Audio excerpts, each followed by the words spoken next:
Assalamualaikum warahmatullahi wabarakatuh. Jumpa lagi dalam seri perkuliahan statistika dasar. Dalam pertemuan sebelumnya kita sudah membahas mengenai penyajian data, maka kita lanjutkan dalam pertemuan kali ini adalah mengenai deskripsi numerik.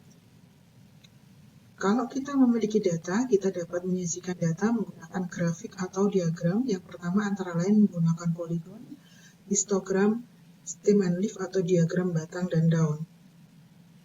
Deskripsi numerik data ini meliputi pemusatan data, penyebaran data, kemudian posisi data. Perhatikan di sini ada gambar dari kurva distribusi untuk income. Nah, ini adalah pemusatan datanya, ini sebaran data, dan ini adalah posisi datanya. Kita lihat bahwa keluarga ini memiliki income sebesar 76.260, ini adalah posisi datanya. Pemusatan data ini menyatakan pusat dari sebaran data. Ada 3 yang sering kita gunakan, yaitu mean, median, dan modus. Sedangkan penyebaran atau dispersi ini menggambarkan tingkat penyebaran suatu data. Yang pertama, pemusatan data adalah mean atau rata-rata. Ada 2, rata-rata untuk populasi ini simbolnya mu, dan rata-rata untuk sampel ini simbolnya X bar. N besar ini adalah banyaknya anggota pada populasi, dan N kecil ini adalah banyaknya anggota pada sampel. Rata-rata populasi nilainya selalu tetap, sedangkan rata-rata dari sampel nilainya bergantung pada sampel yang kita ambil. Perhatikan contoh 1 di sini. Di sini ada donasi yang diberikan oleh 6 perusahaan pada tahun 2007. Pertanyaan pertama adalah hitung rata-rata donasi perusahaan tersebut. Pertanyaan kedua, jika donasi Walmart tidak dimasukkan, berapa rata-ratanya? Untuk menghitung rata-rata, kita jumlahkan masing-masing donasinya, kemudian banyaknya perusahaan di sini adalah 6, maka kita bagi 6. Kita dapatkan bahwa rata-rata donasi dari 6 perusahaan tersebut sebesar 228 miliar. Yang kedua, apabila Walmart tidak dimasukkan, berapa rata-ratanya? Berarti Walmart ini kita hilangkan, maka kita dapatkan rata-ratanya adalah 22,1 juta. Jadi terdapat perbedaan yang sangat signifikan dengan masuknya atau tidaknya Walmart ini. Nah, ini adalah kelemahan dari mean, bahwa nilainya sangat dipengaruhi oleh adanya outlier. Outlier ini adalah data yang jauh menyimpang. Kalau kita lihat dari tabel ini Walmart ini kita bisa simpulkan dia sebagai outlier atau dia yang menyimpang. Berikutnya median.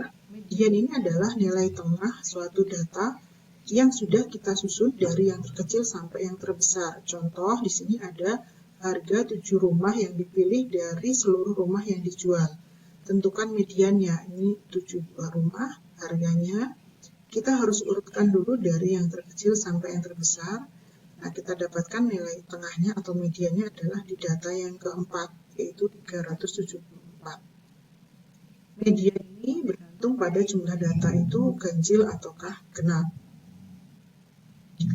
Pemusatan data berikutnya adalah modus. Modus ini menyatakan data yang paling sering muncul atau data yang frekuensinya paling banyak. Contoh di sini ada kecepatan 8 mobil, tentukan modusnya.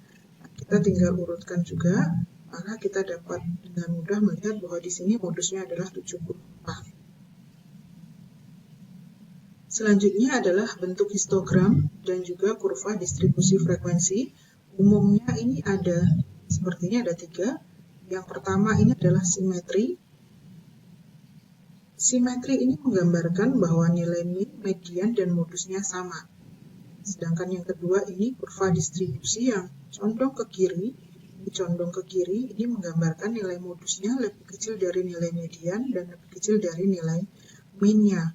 Kemudian kurva distribusi berikutnya adalah condong ke kanan.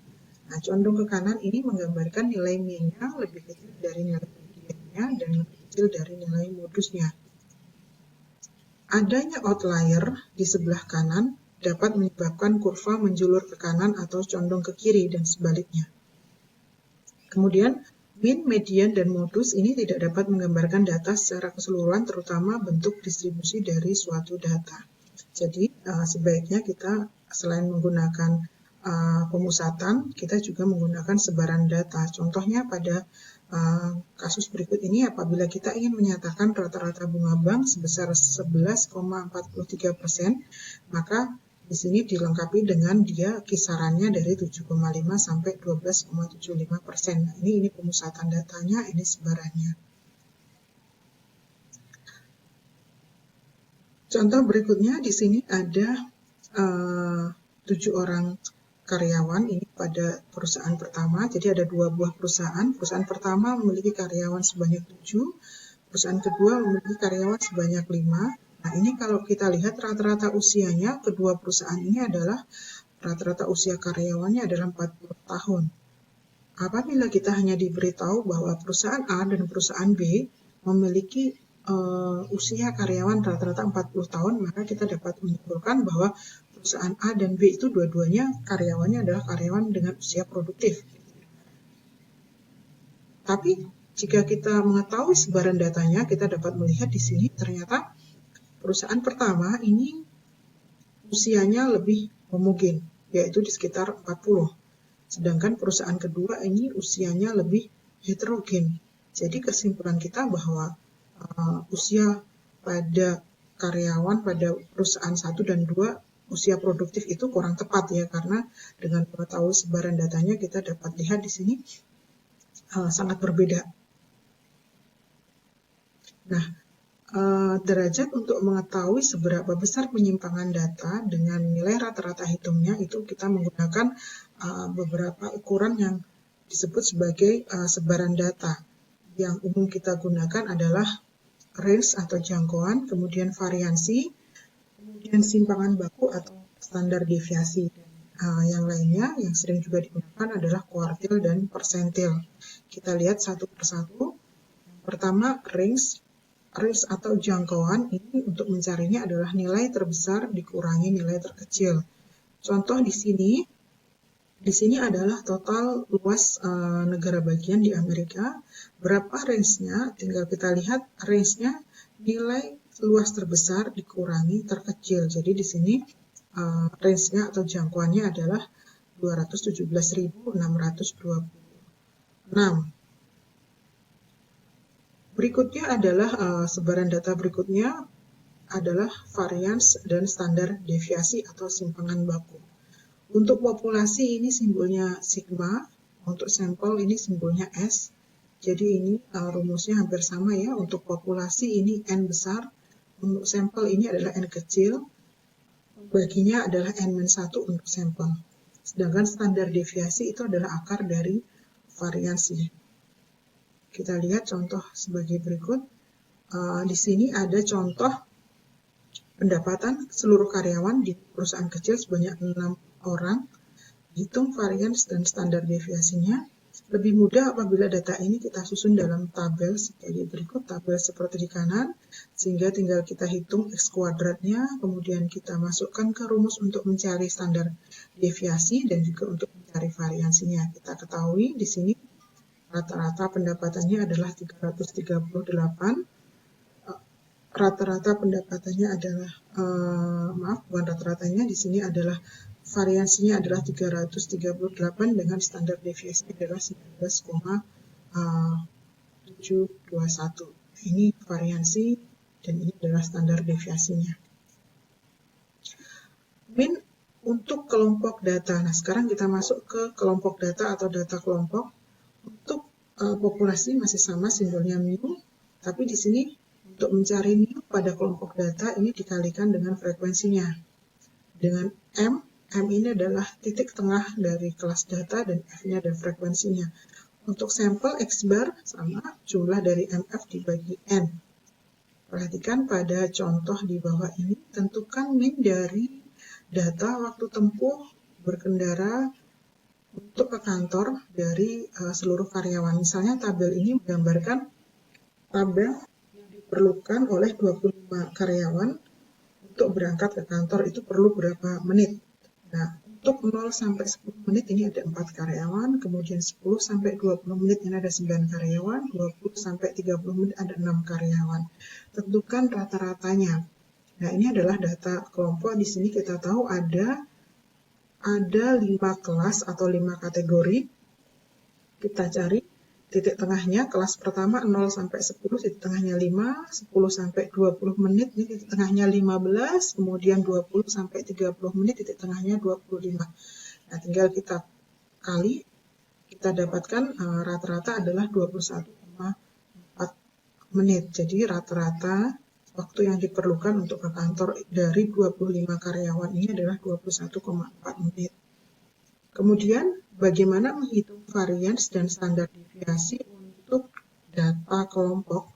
Untuk data kelompok, kita gunakan rumus ini, masih sama, populasi itu simbolnya sigma, dan varian simbolnya S. Nah, ini, ingat, ini kalau yang sampel ini pembaginya adalah N-1, sedangkan untuk yang populasi pembaginya adalah banyak anggota populasi yang besar. Dari contoh yang tadi sebelumnya, kita dapat menghitung variansnya adalah dengan menambahkan kolom di sebelah kanan MF dan M kuadrat F, kita dapatkan variansinya adalah 135 dan standar deviasinya adalah 11,6. Jadi kita dapat menyimpulkan bahwa rata-rata waktu yang diperlukan untuk berkendara dari rumah ke kantor itu adalah 21,4 menit dengan standar deviasinya adalah sebesar 11,62 menit. Selanjutnya adalah mengenai teorema Chebyshev. Ini menyatakan apa? Kita lihat pada gambar di bawah ini.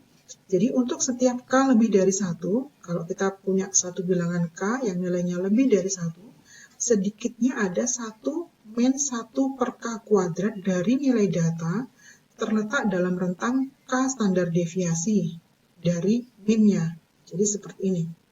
Ini min ini adalah rata-rata populasinya. Kalau kita punya K lebih dari 1, sedikitnya 1-1 per K kuadrat dari nilai data ini terletak dalam rentang K standar deviasinya. Contohnya seperti ini. Contoh penerapannya seperti ini. Jika kita punya 4.000 wanita yang di screening tekanan darahnya untuk mengetahui potensi tekanan darah tinggi, misalnya dari 4.000 wanita ini tekanan darahnya adalah 187 mm Hg dengan deviasi 22. Nah, tentukan pertanyaannya, tentukan paling sedikit persentase wanita yang memiliki tekanan darah antara 143 sampai 231. Berapa persen wanita dengan tekanan darah antara 143 sampai 231? Kita bisa menggunakan tadi teorema Chebyshev. Kita lihat rata-ratanya 187, kemudian ini 143, kemudian batas atasnya 231. Dengan kita kurangi, maka kita dapatkan K-nya adalah 44 dibagi deviasinya 2. Jadi kita dapatkan nilai K ini 44 dibagi 22, besarnya adalah 2. Sehingga kita dapatkan 1-1 per K kuadrat, 1-1 per 2 kuadrat, nilainya 1-1 per 4 atau 0,75 atau 75%. Jadi dapat kita simpulkan bahwa 75% dari wanita ini memiliki tekanan darah antara 143 sampai 231.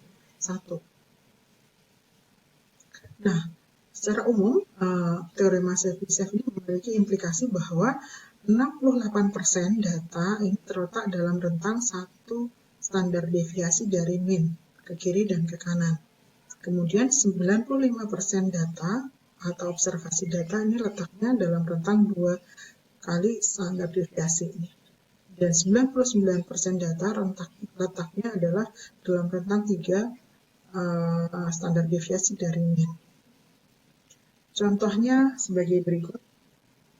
Kalau kita punya 5.000, misalnya di sini ada 5.000 orang dengan kurva distribusinya berbentuk lonceng seperti ini. Untuk kurva yang berbentuk lonceng atau simetri, kemudian rata-ratanya usianya adalah 40 tahun dengan standar deviasi 12 tahun.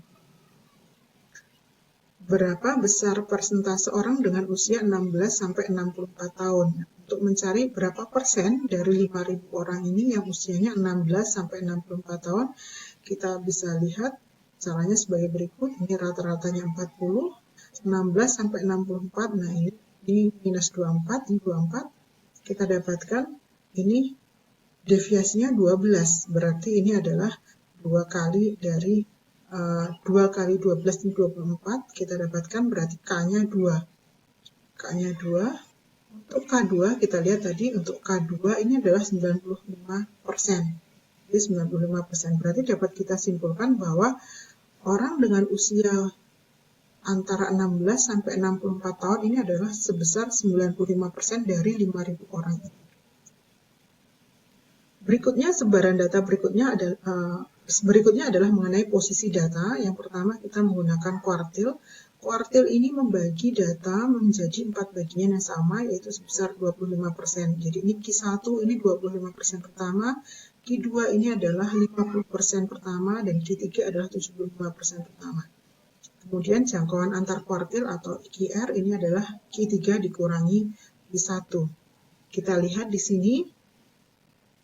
Contoh di sini usia seluruh karyawan di satu agen asuransi ini ada 9 karyawan, ini usianya. Yang harus kita lakukan pertama adalah kita mengurutkan data ini. Kemudian kita urutkan dari terkecil sampai terbesar, kita hitung Q1-nya, Q2, Q3. Ada 9 karyawan, berarti Q2-nya terletak pada data yang kelima. Q2 atau median nilainya sebesar 37 tahun. Kemudian Q1-nya terletak pada data kedua dan data ketiga. Jadi kita bagi 2. Jadi Q1-nya adalah 28 tambah 33 dibagi 2, ini 30,5. Kemudian Q3-nya terletak di antara data ke-7 dan data ke-8. Jadi ini nilai Q3-nya adalah 47 ditambah 51 dibagi 2, itu 49. Kemudian jangkauan antar kuartilnya adalah Q3 dikurangi Q1, yaitu sebesar 49 dikurangi 30,5, yaitu sebesar 18,5 tahun. Berikutnya posisi data persentil dan persentil rank atau peringkat persentil. Persentil ini membagi data menjadi 100 bagian yang sama, masing-masing 1%. P1 berarti persentil yang pertama, P2 persentil yang kedua. Untuk mencari persentil dan juga peringkat persentil atau persentil rank, kita gunakan rumus yang seperti ini. Persentil ke K adalah nilai data pada suku yang ke K dikalikan N. N ini adalah banyaknya data dibagi 100. Dan K ini menyatakan persentil ke K. Kemudian persentil rank atau peringkat persentil dari suatu data XI ini bisa kita definisikan, dia adalah jumlah data yang nilainya kurang dari XI, kemudian dibagi jumlah dalam seluruh data dikalikan 100. Contohnya seperti ini, untuk mencari persentil dan juga peringkat persentil. Di sini ada data profit perusahaan pada tahun 2008. Nah, data keuntungan perusahaan pada tahun 2008, yang A tentukan nilai persentil ke-42 dan interpretasikan datanya. Yang B tentukan nilai ranking persentil dari Petrobras dan interpretasikan datanya. Petrobras ini keuntungannya 14. Pertanyaan pertama adalah berapa nilai dari persentil ke-42? Untuk mencari persentil ke-42, maka K-nya ini adalah 42, N-nya adalah banyaknya data, banyaknya perusahaan itu ada 12, berarti 42 dikalikan 12, kemudian kita bagi 100, ini nilainya adalah 5. Kita lihat data ini sudah kita urutkan dari terkecil sampai terbesar. Kelima itu terletak pada data yang 11 miliar. Jadi P42 adalah 11 miliar. Kemudian Petrobras ini ranking persentilnya keberapa? Petrobras kita lihat data ini. Petrobras ini nilai profitnya adalah 14 miliar. Nah ini kita cari rankingnya. Untuk mencari rankingnya 14 miliar ini 14. Ini kita lihat di sebelah kiri dia ada berapa data, banyaknya ada 1, 2, 3, 4, 5, 6, 7, 8, ada 8. Totalnya ada 12, jadi 8 dibagi 12 dikalikan 100, nah ini 66,67%. Apa yang bisa kita simpulkan di sini? Jadi sebanyak 66,67% ini profitnya adalah di bawah 14 miliar. Kemudian sisanya 33 sekian persen ini adalah di atas 14 miliar. Itu interpretasinya seperti itu. Berikutnya adalah box plot atau diagram kotak dan garis. Bagaimana kita membuat diagram kotak dan garis? Contoh di sini ada data pendapatan dari 12 keluarga. Yang pertama harus kita urutkan dulu. Jadi untuk membuat box plot atau diagram kotak garis kita harus urutkan dulu. Urutkan data dari terkecil sampai terbesar, kemudian kita tentukan Q1, Q2, dan Q3 serta IKR-nya. Di sini ada 12, berarti mediannya terletak pada data pada 84 ditambah 90 dibagi 2, ini nilai mediannya.